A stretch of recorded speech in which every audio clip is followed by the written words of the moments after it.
Hi guys, welcome back to another video. I know I haven't done one in ages, but today I'm going to be showing you how to take out a fidget spinner and bearing. So this one I've already took the finger pads out.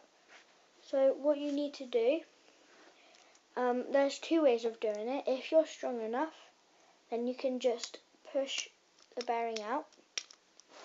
So I have the bearing, it can still spin. And you can just push it right back in there.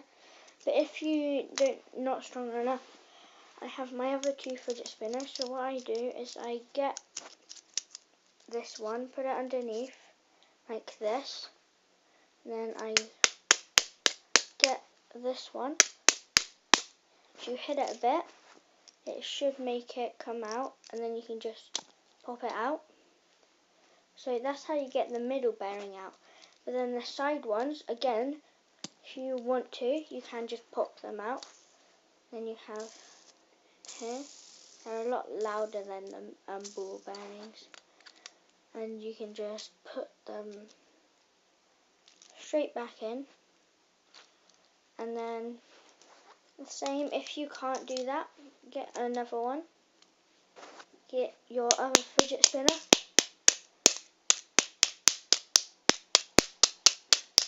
Hit it a bit, should make it come out a bit, and then just pop it out.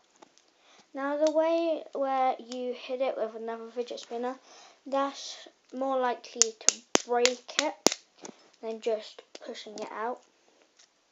So if you can't take it out, I would ask someone else that's strong enough to just push it out instead of smacking it, because then you're more likely to break it.